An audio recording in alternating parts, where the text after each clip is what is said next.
오늘 하나님의 말씀은 마태복음 6장입니다.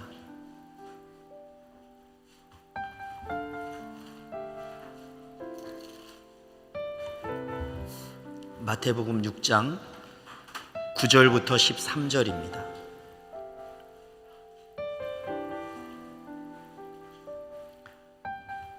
마태복음 6장 9절부터 13절.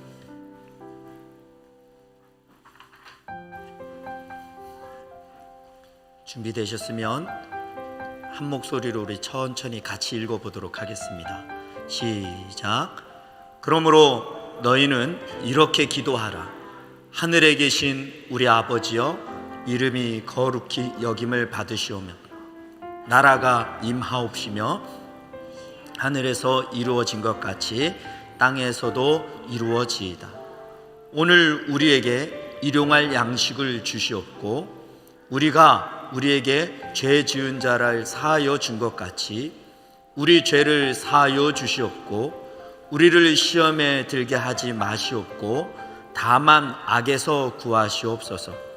나라와 권세와 영광이 아버지께 영원히 있사옵나이다. 아멘.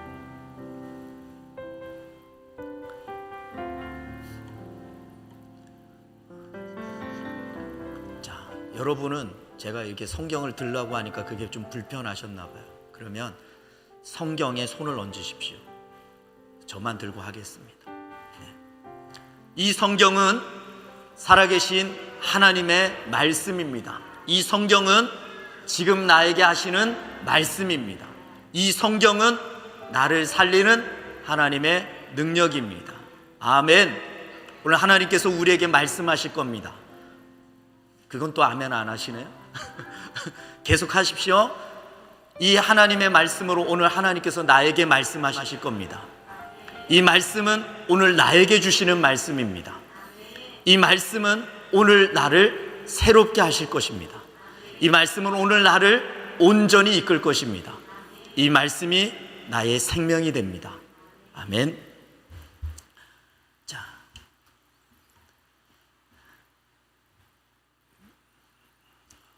허경영 씨가 말했던 것처럼 내 눈을 바라봐 이렇게 했는데 저도 좀 하고 싶네요. 자, 제 눈을 좀 바라보시죠. 제 눈만 바라봐도 병이 낫고 일이 잘 되면 참 좋겠지만 허경영 씨보다는 안 되는가 봐요. 자, 여러분 한번 오늘 하나님께서 우리를 사로잡고 우리 안에서 말씀하시고 우리를 회복시키신다라는 믿음을 갖고 이 시간을 한번 임했으면 좋겠습니다. 한번 또 물어보겠습니다. 답을 구하는 건 아닌데 여러분이 이 예배를 드리는 목적이 뭡니까? 또 한 가지, 이 예배를 통해서 무엇을 얻기를 원하십니까? 예수님께서도 그렇게 말씀하셨습니다. 네가 무엇을 얻기를 원하느냐? 여러분 오늘 예배를 통해서 뭘 얻기를 원하십니까? 궁극적으로 우리는 이 예배를 통해서 하나님 나 이거 주세요, 나 예배했으니까 이거 주세요가 아니라 하나님을 예배하는 자녀의 마음으로 하나님 앞에 가까이 나아가는 것이 가장 근본적인 이유이기는 하지만 그럼에도 불구하고 모든 하나님의 백성들은 하나님 앞에 나아갈 때 하나님은 반드시 질문하실 겁니다. 내 자녀야, 무엇을 원하느냐? 무엇 주기를 원하느냐? 너와 나 사이에 내가 어떤 아버지가 되어줄까? 라고 하는 질문을 반드시 하나님은 하실 겁니다. 그러면 오늘 우리도 동일합니다. 하나님 앞에 예배할 때 하나님 나는 이 예배로 어떤 결과를 얻을 수 있을까요? 라고 늘 질문하셔야 됩니다. 왜냐하면 이 질문이 없이 그냥 일요일이니까 주일이니까 예배가 있으니까 나는 기독교인이니까 예배 드려야 되니까 해서 이 시간에 와서 그냥 단순히 앉아 있다가 가는 것이 반복이 되고 그것이 몇 년이 된다면 우리는 기어코 반드시 자기에게 이런 질문을 하게 될 겁니다. 이게 무슨 소용이 있지? 라고 그렇게 질문하게 될 겁니다. 그 질문에 대답하지가 대답할 만한 마땅한 질문이 없다면 우리는 또 하나의 생각을 하게 되겠죠. 내가 굳이 의미 없는 이 생활을 반복할 필요가 있을까? 라고 질문하게 될 겁니다. 그 질문에 거의 대부분의 기독교인들은 동일한 대답을 얻고 결국에는 교회를 다니지 않는 결과를 가지고 오게 되어 있습니다. 저 자신도 꽤 오랫동안 그런 생활과 패턴을 가지고 질문하고 결국 그 질문에 제가 대답한 것이 무엇이었냐면 쓸모없구나, 쓸데없구나, 헛소비구나, 헛고생이구나 라고 생각하고 교회를 떠날 생각을 완전히 굳혔었기 때문에 그렇습니다. 20대 때 제가 그랬었습니다. 저는 그리고 목회자로 헌신한 이유가 바로 그런 모습 때문이었습니다. 바깥에서 예수 안 믿는 사람 전도해서 예수 믿게 해야지가 아니라 나 같은 사람이 교회에 얼마나 많은지를 제가 그때부터 보게 되었습니다. 여기에 앉아있는 여러분들도 동일하지 않을까요? 여기서 예배를 드리겠다고 와서 앉아는 있지만 어떤 계기가 된다면 얼마든지 이 시간을 포기할 그런 준비가 혹시 차근차근 나도 모르는 사이에 되어가고 있는지 그것을 들여다봐야 됩니다. 그래서 질문해야 됩니다. 나는 왜 이 예배를 드리는 거지? 나는 여기서 무엇을 얻으려고 하는 거지? 라고 물어보셔야 됩니다.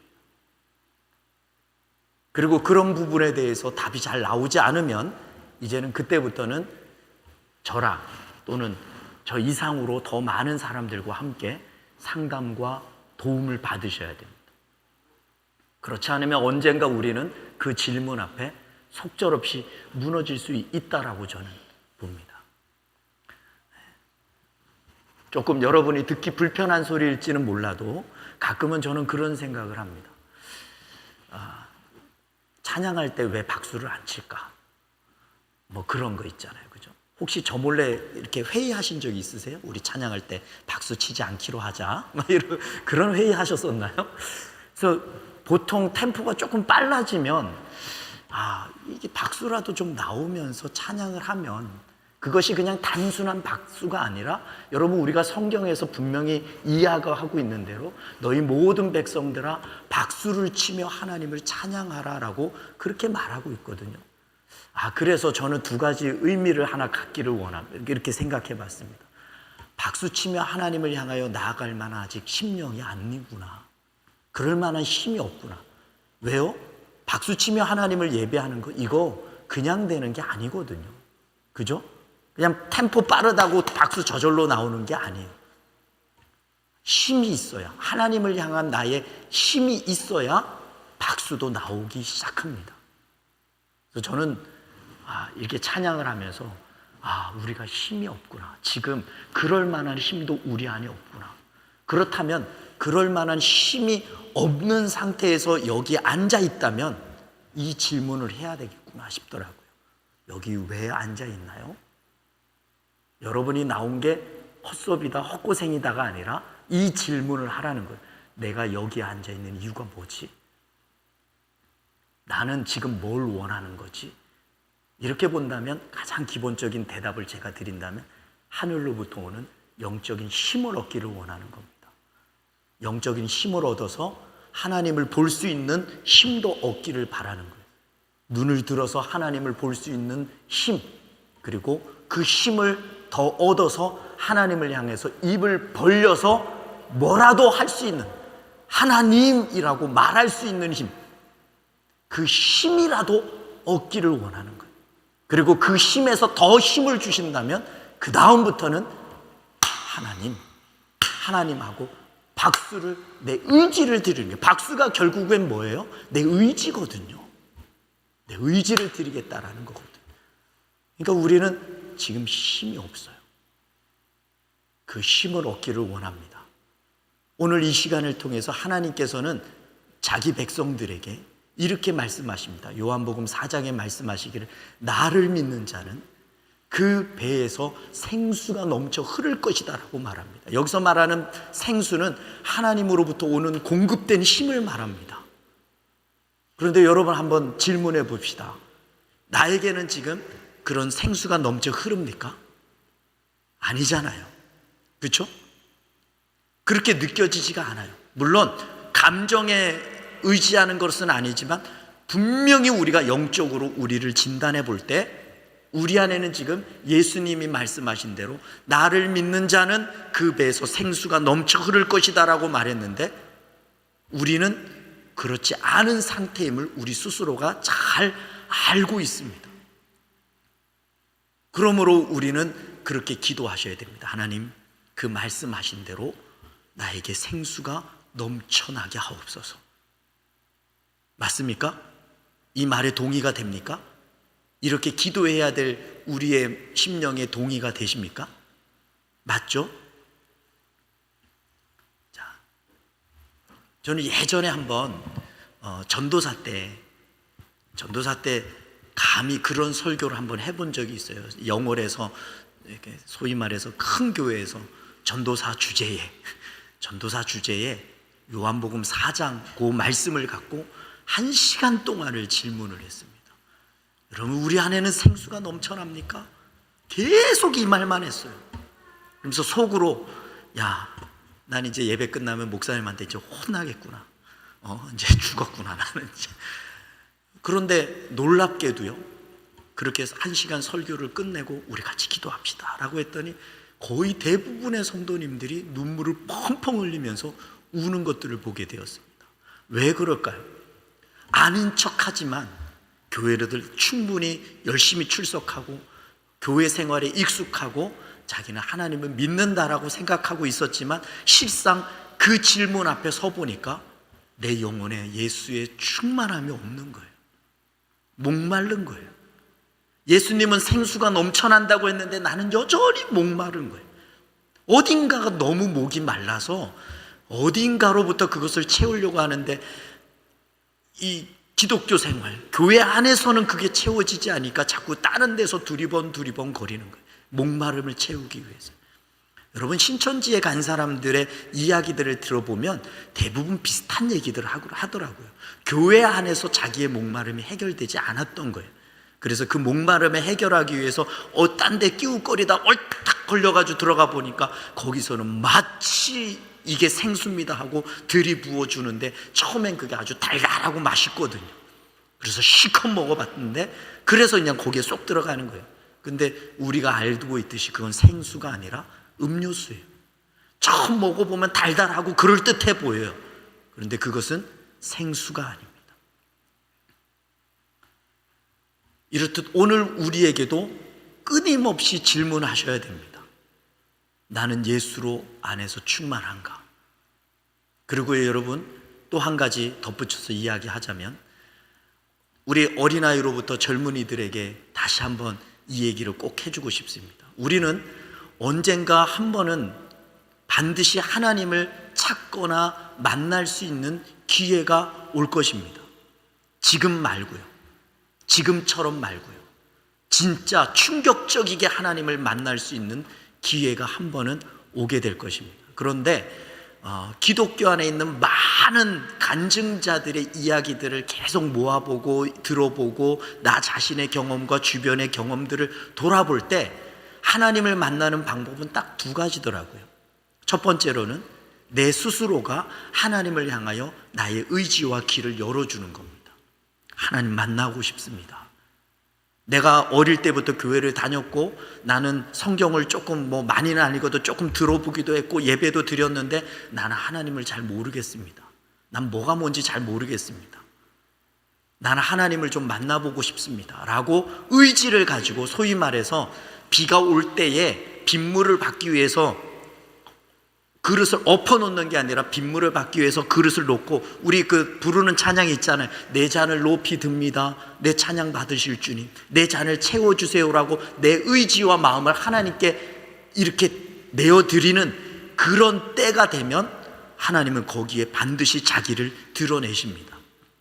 그러나 안타깝게도 대부분의 사람들은 그런 경험보다는 그냥 그렇게 가다가 한번 어려움을 겪을 때 비로소 하나님을 만나게 되는 경우가 있더라고요. 오히려 그것이 대부분의 사람들의 실제 예입니다. 저는 개인적으로 어려움을 겪었을 때보다도 하나님을 향하여 내 의지를 드렸던 것 같아요. 저는 청년 때 교회 다니는 거 다 필요 없어. 쓸데없는 일이야. 나는 어릴 때부터 교회를 다녔기 때문에 세뇌당한 거야. 거기에 젖어서 그래. 이제 나는 내 머리도 컸고 내 스스로 판단할 수 있으니까 난 교회를 떠나서 내가 한번 다시 교회를 들여다보고 내가 선택할 거야 라고 그렇게 생각하고 몇 개월을 천천히 교회에서 빠져나갈 궁리를 했습니다. 그런데 여러분 한번 보세요. 저는 어릴 때부터 교회를 다니고요, 중고등부 때 수련회를 통해서 영적인 경험들이 있었습니다. 그리고 대학교 때는 CCC 학교 대표를 하면서도 영적인 경험이 있었습니다. 영적인 경험이 있었다고 해서, 기적을 경험했다고 해서 하나님을 믿는 것은 아닙니다. 성경에서도 다니엘의 세 친구 기억나시죠? 그 친구들을 불 속에 집어넣는데 걔네들이 다 타 죽지 않고 다 살아나왔어요. 그러니까 그 왕이 니들이 믿는 하나님이 진짜구나라고 기적을 눈앞에서 봤어요. 그럼에도 불구하고 그 왕은 하나님을 믿지 않았습니다. 기적과 하나님이 믿는 것은 별개의 문제더라고요. 저는 그렇게 기적을 경험한 바탕 위에서도 결국에는 무슨 생각을 하게 됐냐면, 교회와 하나님은 다 허상인 건가? 라는 의심의 지경까지 오게 되었단 말입니다. 그런데도 불구하고 저는 꽤 많은 고민을 했었어요. 나의 이런 생각과 이런 고민이 어찌된 노릇인가? 나는 기적을 경험한 사람 아닌가? 나는 한때는 하나님과 동행했다고 믿었던 사람 아닌가라는 생각으로 그 몇 개월 동안을 고민하고 교민하고, 그러면서 속으로 하나님이 이 과정에서 나를 잡아주지 않으면 난 교회 떠날 겁니다라고 확고한 기도를 하고 마지막 D-Day 정해놓고 그렇게 교회를 떠나기로 했던 겁니다.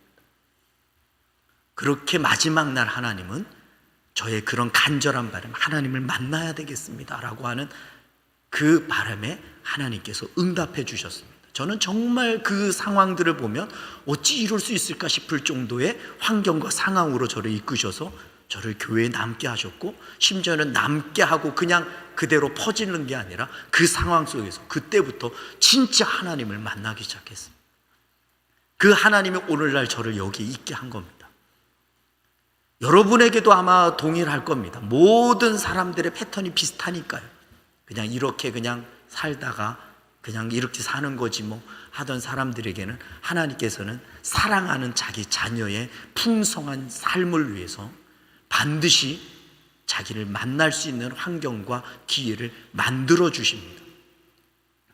그때 굳이 어려움 속에서 하나님을 만나려고 하지 말고, 제가 경험했던 것처럼 이런 모든 순간들, 예배의 순간들 또는 하나님과 동행하는 모든 신앙의 순간들에서 하나님, 나를 만나 주십시오. 하나님, 나는 예배는 하는데, 주일날 와서 예배는 하는데 진짜 예배자가 되게 해 주십시오. 나의 기도는 가끔 내 필요를 위해서 그냥 흥얼거리는 주문 정도가 아니라 진짜 하나님과 대화하는 기도가 되게 해 주십시오 라고 하는 진실한 기도의 의지를 하나님 앞에 한번 마음을 드려보십시오. 하나님이 반드시 만나 주실 겁니다. 애들이라고 하나님은 넌 나중에 그러지 않아. 제가 옛날에 경험했던 아이들을 보면 그 어린 아이들, 유치원부터 1학년, 2학년 아이들이 하나님 앞에 하나님 나 만나주세요라고 기도하기 시작할 때 걔네들에게 하나님께서 막 방언을 부여주셔서 그냥 막 지들이 방언으로 기도하고 막 떼굴떼굴 구르면서 하나님이 나를 얼마나 사랑하는지, 하나님이 이 땅을 얼마나 사랑하는지, 하나님이 죄에 대해서 얼마나 분노하는지 그 애들이 뭘 알겠어요. 그런데 걔네들이 떼굴떼굴 굴면서 방언으로 기도하고 입으로 기도하고 펑펑 울면서 하나님이 나에게 알려주신 그 마음들 막 이야기하는데, 애들이라고 60대, 50대, 30대 그 어른들의 말과 동일합니다. 이건 하나님의 역사들이에요. 그러니 아이들이건 청년이건 누구든 간에 하나님을 만납니다. 하나님을 만나기를 원합니다. 내 안에 하나님이 충만하기를 원합니다 라고 하는 기도가 시작되기를 원합니다. 오늘 이제 조금만 더 설교하겠습니다. 우리는 지금까지 제가 주기도문, 주기도문을 가지고 몇 가지를 한번 살펴봤습니다. 첫 번째가 하늘에 계신 우리 아버지였습니다. 여기서 말하는 하늘은 저기에 가는 저 천국의 하늘이 아니라 여기가 하나님의 하늘입니다. 여기에 그 하늘이 임했습니다. 그러므로 여기에 계신 우리 아버지입니다. 하나님은 우리의 아버지십니다. 아멘입니까? 아버지는 책임져 주십니다. 물론 페미니스트나 어떤 사람들은 왜 하나님을 아버지라고, 남성이라고 말하냐, 불쾌하다. 그러니 하나님은 여성일 수도 있지 않겠냐, 그러니까 어머니 하나님이라고 하자, 막 이렇게 주장하는 사람도 있고요. 그것도 아닐 것도 같으니까 신은 중성이다, 남성도 여성도 아니니까 뭐 다른 대체 단어가 필요하다, 이런 식으로 요즘 나오는 사람도 많이 있습니다. 그러거나 말거나 성경에서는 하나님을 아버지라고 말하고 있으니까 하나님은 우리의 아버지십니다. 그리고 두 번째, 이름이 거룩히 여김을 받으소서. 여러분도 늘 이런 기도가 되기를 원합니다. 하나님, 오늘도 하나님의 이름이 높임을 받기를 원합니다. 이왕이면 다른 사람들, 누군가, 내가 알지 못하는 누군가를 통해서 오늘 하나님의 이름이 높임을 받겠지만 이왕이면 나를 통하여 하나님 높임을 받기를 원합니다. 나를 통하여, 야, 너를 보니 하나님 살아계신 게 맞구나. 야, 너는 진짜 예수쟁이구나. 야, 너 진짜 보니까 너 진짜 신앙생활 잘하는구나 라고 하는 식으로 또 나의 기도와 나의 삶을 통하여 하나님이 높임을 받기를 원합니다 라고 기도하시기를 바랍니다. 세 번째, 하나님의 나라가 임하소서라고 말합니다. 우리 교회의 핵심 주제가 바로 이겁니다. 하나님의 나라입니다. 하나님의 목적은 하나님의 나라입니다. 그리고 그 하나님의 나라가 임하였고 우리는 그 나라를 누릴 하나님의 자녀라는 인식과 정체성으로 살아가자라는 게 우리 교회의 핵심 메시지입니다. 그리고 그 하나님의 나라의 뜻이 이루어졌으니까 이 땅에서도 이루어진다. 다시 말하면 하나님은 그 나라의 모든 좋은 것들을 이 땅에서도 우리가 누리길 원한다라고 하는 것이 메시지였습니다. 이렇게 네 가지를 살펴보면서 전체적인 주제가 하나님의 나라의 관점에서 주기도문을 보기를 원했던 겁니다. 그리고 마찬가지로 그 관점으로 우리의 신앙을 점검하고 하나님의 자녀된 정체성으로 세상을 살기를 바라는 것이 설교의 주제였었습니다. 저는 그렇게 정했는데 저의 설교 실력이 영 마땅치 않아서 여러분들이 듣긴 들었는데 그 얘기였어? 이럴 수도 있겠네요. 지금 다시 한번 보니까요. 자, 제가 지난주 설교 시에 인용했던 요한 1서 3장 1절을 제가 한번 읽어드리겠습니다. 잘 들어보십시오. 저는 이것이 여러분의 마음속에 꽉 새겨지기를 바랍니다. 요한 1서 3장 1절입니다. 보라, 아버지께서 어떠한 사랑을 우리에게 베푸사 하나님의 자녀라 일컬음을 받게 하셨는가. 우리가 그러하도다. 여러분이나 저나 우리가 어떤 사랑을 입었습니까? 하나님이 요한복음 3장 16절에 말한 대로 하나님이 세상을 이처럼 사랑하사 독생자를 주셨다. 그 사랑을 받은 자가 우리입니다. 보라, 우리가 그러하도다. 이것이 믿어지면 참 좋겠지만 그냥 소리로만 들리고 그냥 흘러가는 소리로 넘어가는 사람들도 있겠지요. 그러나 또 어떤 이들에게는 그렇습니다. 하나님, 바로 그 말씀이 내 몫입니다. 내가 그런 사랑을 받은 자입니다. 그 말씀을 내 몫으로 삼겠습니다. 내가 그런 사람입니다. 내가 하나님의 자녀입니다 라고 그렇게 하나님을 향하여 나아가는 사람도 있겠죠. 똑같은 말이라 할지라도 그런가 보다 라고 하는 사람과 그 말씀을 붙잡고 마음에 새기는 사람에게는 영적인 차이가 분명히 일어나고 영적인 차이는 우리 삶의 차이에서도 반드시 드러나게 될 겁니다. 내가 그런 사람이야. 내가 그런 사람이야. 여러분, 아무리 여러분이 어떤 환경과 상황 가운데 있어도 사람들에게 비난을 받거나 내 실수가 있어서 스스로에게 양심적으로 거리낄 만한 일들이 있다 할지라도 초반에는 그 양심과 잘못 때문에 후회하고 마음 아파할지라도 반드시 우리가 가야 될 방향의 마지막은 뭐냐면 나는 하나님의 사랑받은 사람이야. 나는 하나님의 자녀야. 누가 뭐라 그래도 내 양심과 내 스스로가 나에게 비판하고 내게 뭐라 한다 할지라도 그럼에도 불구하고 마지막으로 내가 해야 될 말은 내가 그런 사람이야. 내가 하나님 사랑받는 사람이야. 나는 여기에서만큼은 물러서지 않아. 우리가 다 실수가 있어요. 우리가 다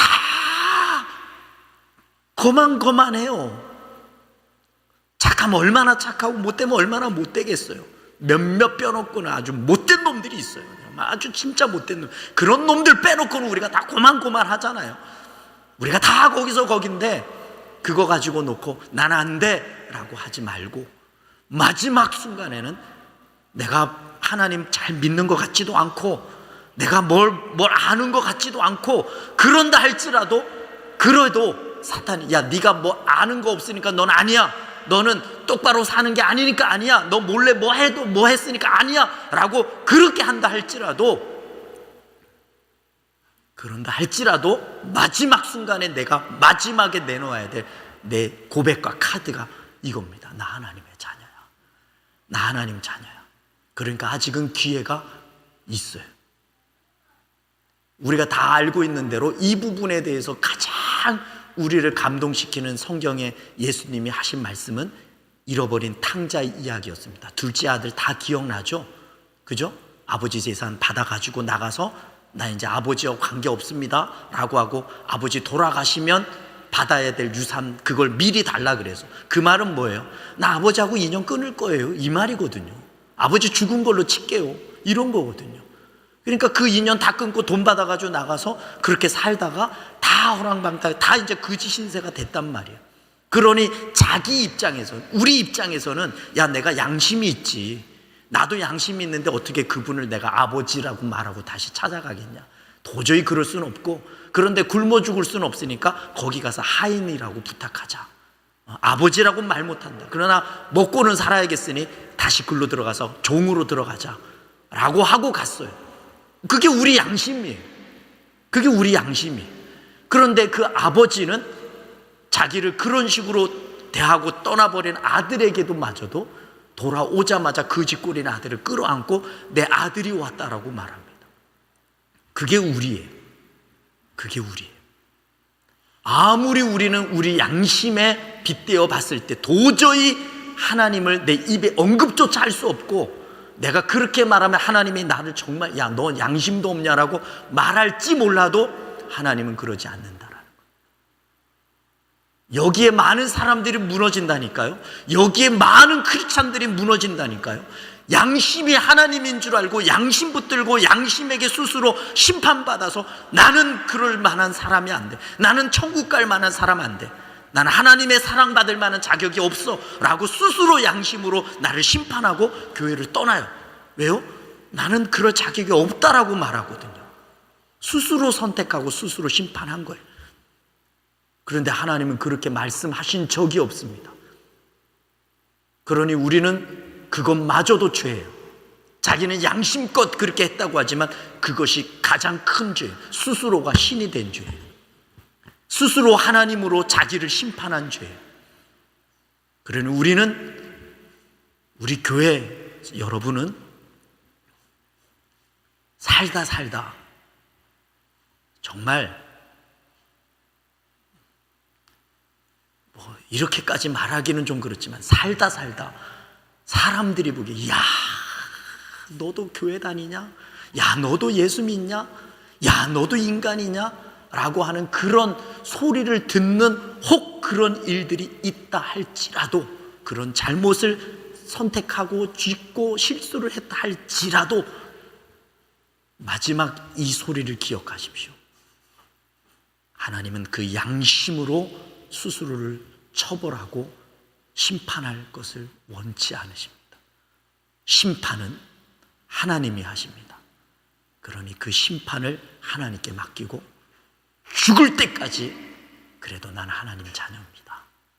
참 뻔뻔스럽게 얼굴에 철판 깔고 그 말을 하셔야 됩니다. 난 하나님의 자녀입니다. 난 하나님의 자녀입니다. 다른 기독교들이 아니 다른 종교들이 우리 기독교의 이런 모습을 너무너무 싫어해요. 어떻게 그럴 수 있냐? 어떻게 양심에 위배되는 그런 종교적 고집으로 네가 구원받았냐고 스스로를 그렇게 합리화하냐고. 용서할 수가 없다는 거예요. 이해할 수가 없다는 거예요. 그래서 그 사람들은 뭐라도 하려고 그래요.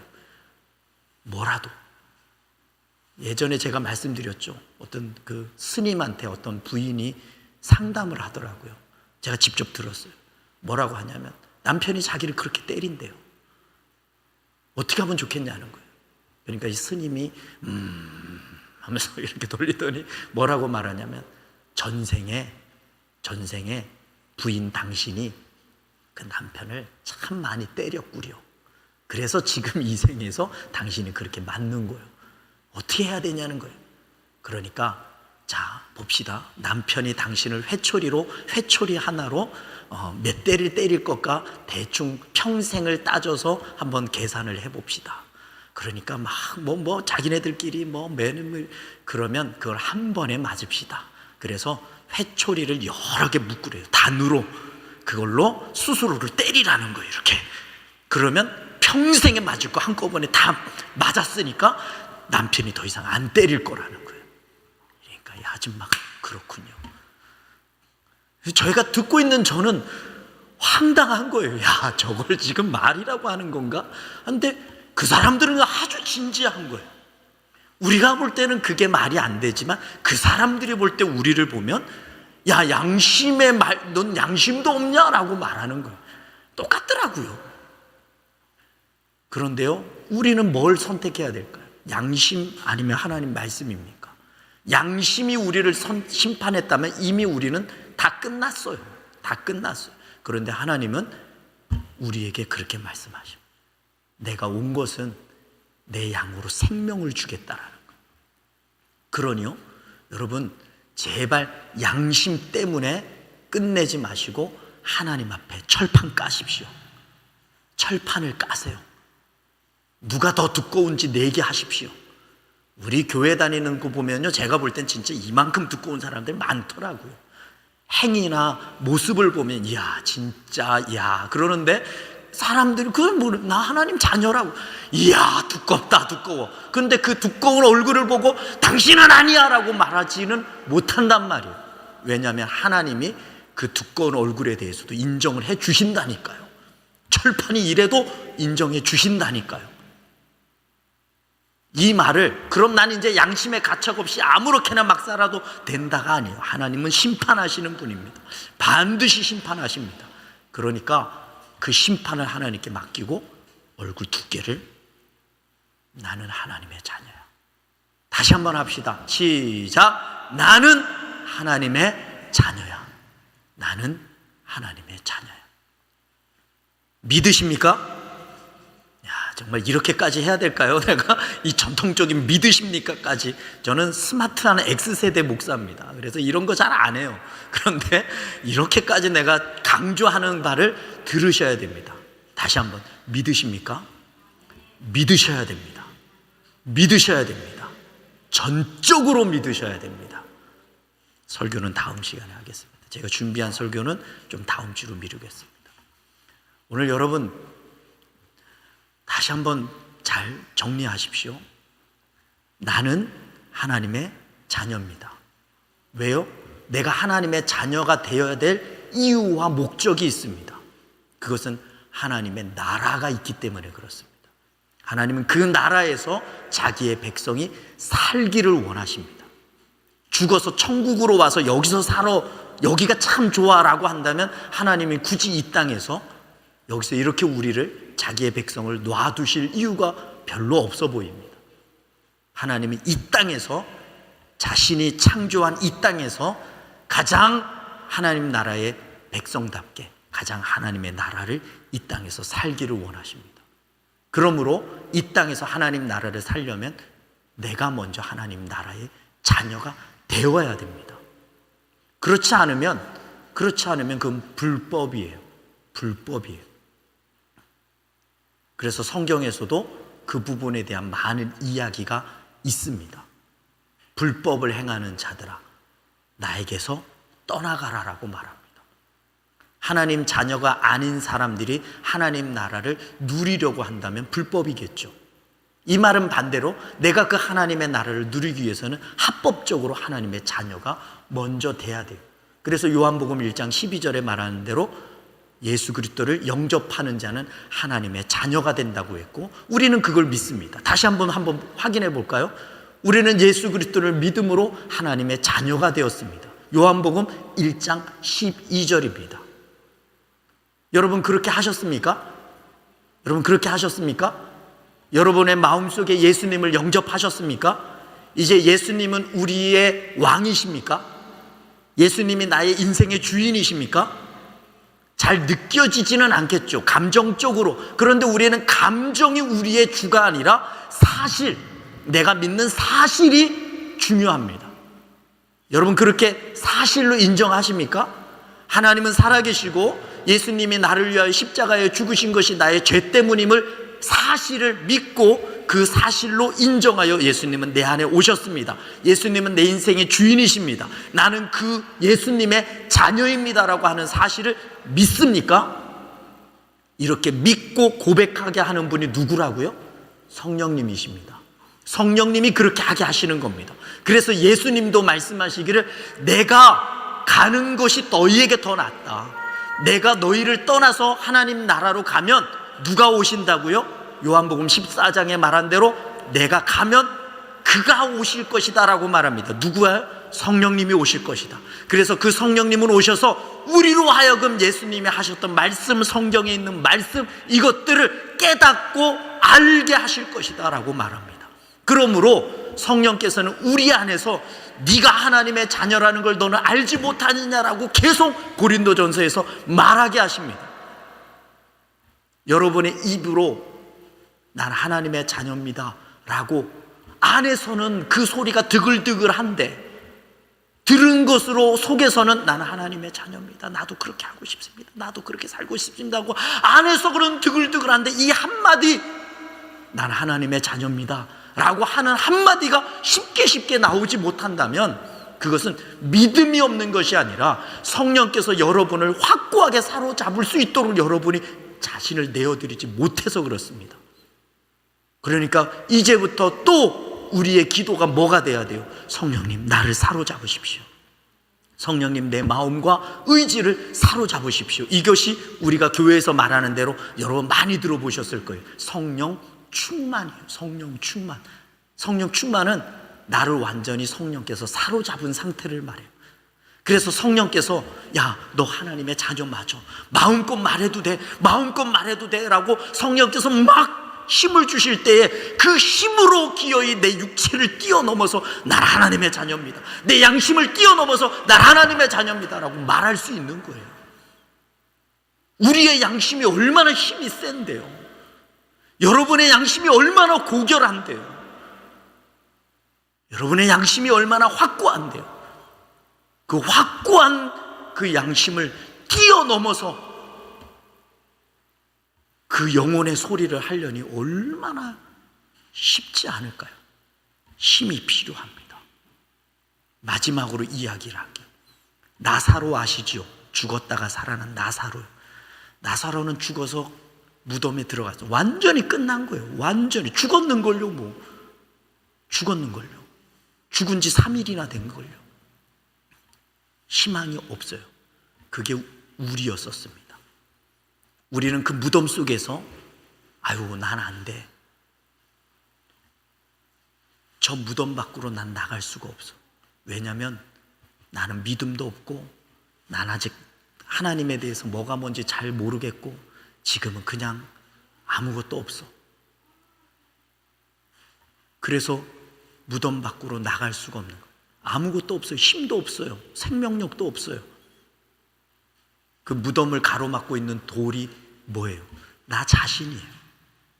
내 양심이에요. 거기를 나갈 수가 없어요. 내 힘으로는 나갈 수가 없어요. 그런데 나사로 입장에서 한번 죽어 있다고 어느 날 보니까 뭐 들을 수가 있다고 이제 가정을 해봅시다. 어느 날 보니까 무덤 문이 그릉 으쌰 하면서 무덤 문이 열리기 시작합니다. 그리고 거기서 빛이 들어와요. 그리고 거기 바깥에서 소리가 나기 시작합니다. 나사로야, 나와라. 나사로야, 나오라. 그러니까 죽어있던 나사로 몸에 영이 들어가고 생명이 들어가더니 꿈틀거리기 시작해요. 나가려고 보니까 온몸이 염을 해가지고 꽁꽁 묶여있어요. 나가긴 해야 되겠으니까 꿍꿍 이렇게 해가지고 꽁충해서 그 무덤 밖을 뛰쳐나왔어요. 여러분 보세요. 그 무덤에 있는 큰 돌문, 그건 작은 돌이 아니에요. 사람들이 여럿이서 밀어야 될 큰 돌이란 말이에요. 그 돌은 여간에서는 내 힘으로는 밀 수가 없어요. 열리지 않아요. 그런데 예수님께서 내가 얘를 살릴 거야. 니들이 좀 밀어봐봐. 그러니까 사람들이 예수님의 말을 믿고 돌문을 열었어요. 이런 미친 짓이 어디 있어요? 이런 황당한 짓이 어디 있어요? 죽었는데, 끝났는데. 그런데도 예수님은 내가 살릴 거야 라고 말합니다.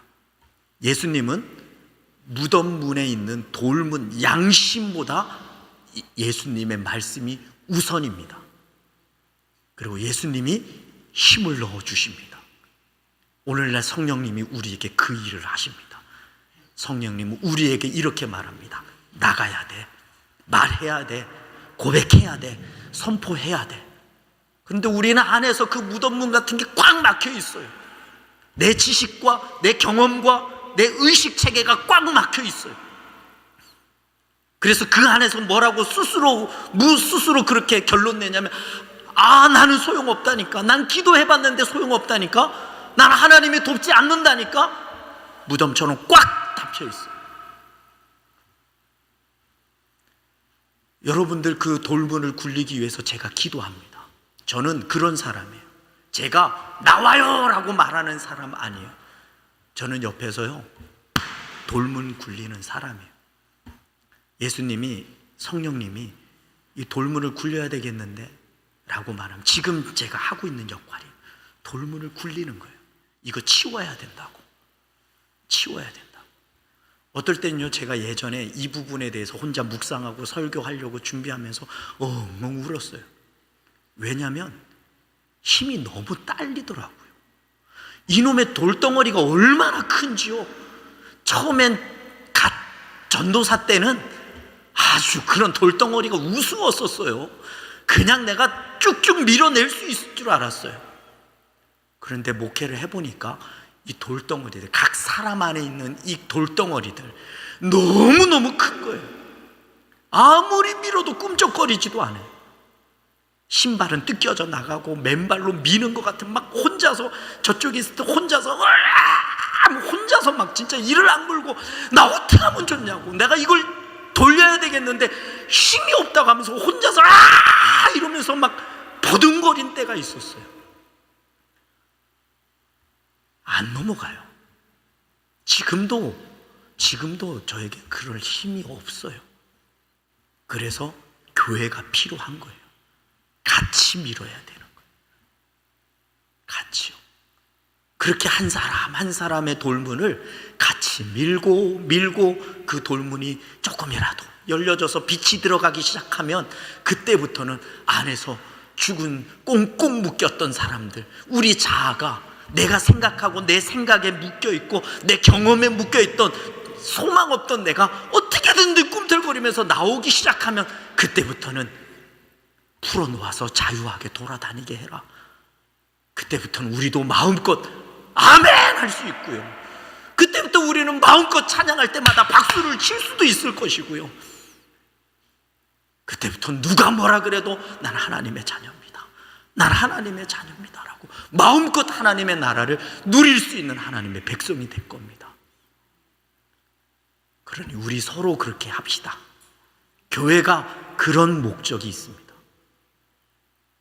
여러분 안에도 성령께서 말해도 돼, 나가야 돼 라고 할 때 안에서 들끓는 그 소리, 그냥 내 생각과 감정과 의식으로 누르지 마시고, 지금 이렇게 돌문을 누군가가 굴리려고 몸부림을 칠 때 조금이라도 조금이라도 틈이 생기면 거기에서 빛이 오면 나가고 싶어요. 나도 말하고 싶어요. 나도 기도 잘하고 싶어요. 나도 마음껏 노래하고 싶어요. 나도 마음껏 하나님 앞에서 살고 싶어요 라고 하는 그 마음을 하나님 앞에 내어놓으시기를 바랍니다. 우리 찬양 하나만 하고 간단하게 기도하고 끝내겠습니다.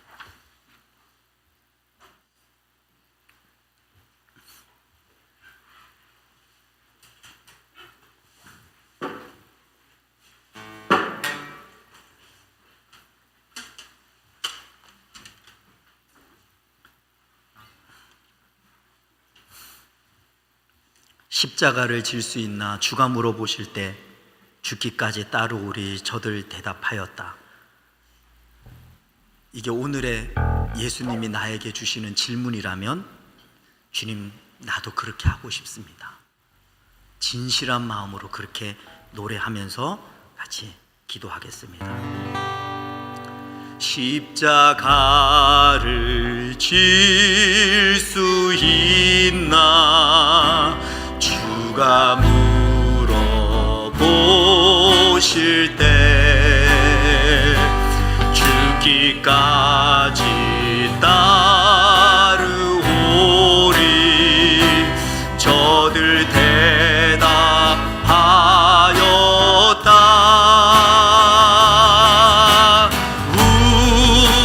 우리의 심령 주의 것이니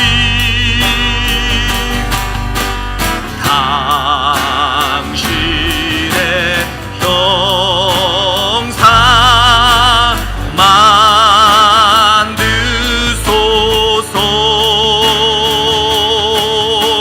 주 인도 따라 살아갈 동안 사랑과 충성 늘 바치오리라. 주께 내 혼 맡기겠나 주께 내 혼 맡기겠나 제 우승 믿으며 걱정 근심 모든 그늘 너를 둘러 덮을 때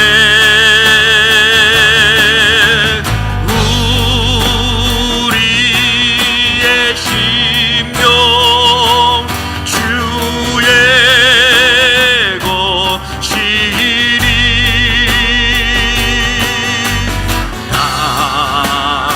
당신의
하나님, 나는 하나님의 자녀로서 이 땅 가운데서